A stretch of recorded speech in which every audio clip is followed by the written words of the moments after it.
Welcome back, guys. Today we're going to continue our NFL predictions with the Green Bay Packers. And this season was a bit of a surprise. Sure, they went 10-7 last year. I did call that.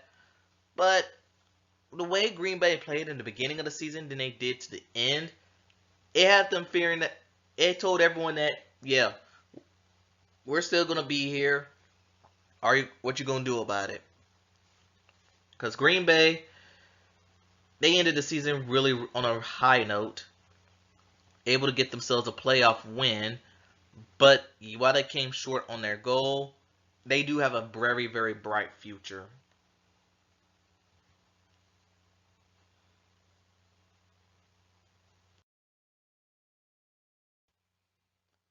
And let's take a look at that schedule. Like I said, they went 10-7, sweeping the Bears again, and splitting with the Vikings. But their season did not get off to the hottest of starts. They started off 3-6 on the season, and many people thought, well, it's time to pack it in.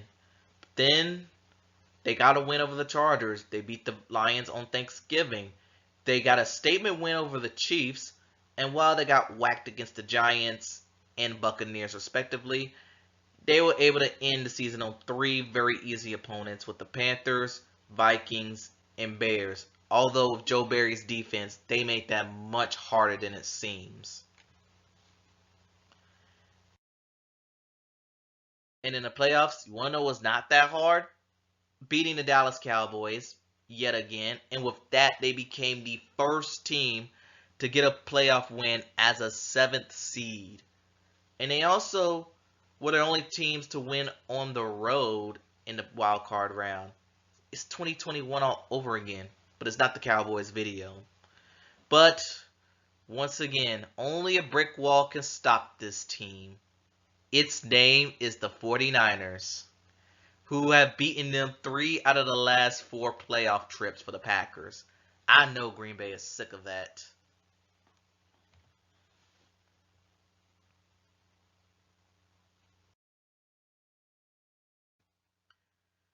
Now let's talk highlights. And them owning the Bears and Cowboys is pretty much the biggest one. They have, regardless if Aaron Rodgers may claim ownership over those two teams, but Jordan Love says as long as the Green Bay Packer name is on, we're still gonna own them. But Jordan Love, he made a massive step up in the late of the season. He was the one who got better as the season went on. Played all 17 games, looked efficient in most of those games. You got to get that. Now, if he can improve on his completion percentage, the Packers are going to have themselves a QB for the next 12 years until he decides to go to the New York Jets and eventually playing for their division rival Vikings. That's how it rolls in Green Bay. And yeah, the 4-game winning streak, which started against the Chargers and ended against the no, the 4-game winning streak was actually after that. It started with the Panthers and it ended with the Dallas Cowboys in the wild card round.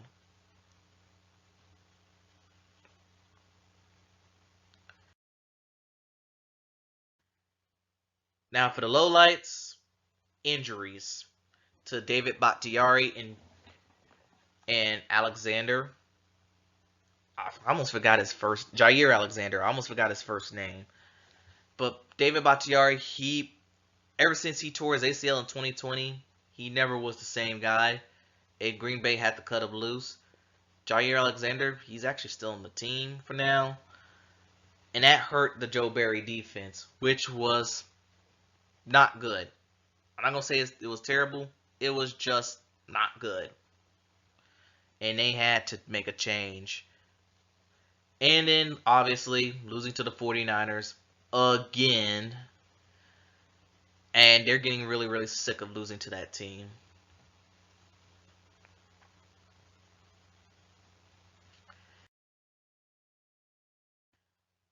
As for their acquisitions, they didn't really have much. They added Josh Jacobs from the Raiders, and for 30 minutes, the Packers had the best backfield tandem with him and Aaron Jones. That was until Aaron Jones got released and joined the rival Vikings. David Bakhtiari also got released, but no one knows where he's going to go. Darnell Savage, he's joining the Jacksonville Jaguars, and John Runyon, I can't remember where he went, but he did got onto a team.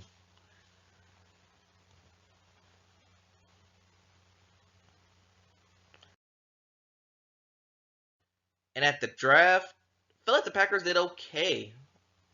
Because, yes, sure, they reached on Jordan Morgan, a tackle from Arizona, but they took Edge Cooper from Texas A&M. I feel like that was a great pick.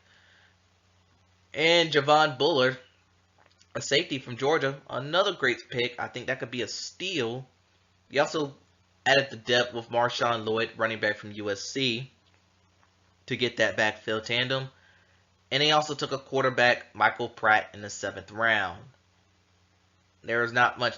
Don't worry, not much is going to come out of that pick, at least for today. So, will the Packers repeat their success last year, or will they go in a slump? Stay tuned and find out.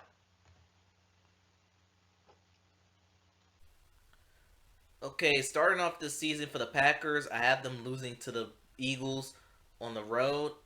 Even though this is going to be a very long road trip, as this game is in Brazil, Peacock exclusive. Week 2 against the Colts, I do have them bouncing back, getting a win over them. But weeks 3, I have them losing to the Titans on the road. Week 4, I have them beating the Vikings on on home soil. And now, here we go. Losing to the Rams week 5, beating the Cardinals week 6, beating the Texans week 7, going on the road and beating Jacksonville week 8, beating the Lions at week 9. If I'm correct, it will be the Lions' first loss I've given them. Week 10 bye.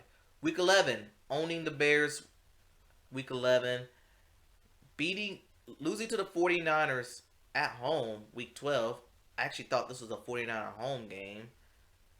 That might change my prediction later on down the line, but we have to wait and see. Beating the Dolphins week 13 at home. Losing to the Lions week 14. Losing to Seattle week 15. Beating the Saints week 16 on Monday night. Sweeping the Vikings week 17. Losing to the Bears at home week 18, which will duplicate their record from last season at 10-7. And honestly, this will probably be the 3rd season in a row I've given the Packers a 10-7 record. But anyway, tell me what y'all think in the comments below. Thanks for watching. Gamble safely, and I'll see you next time.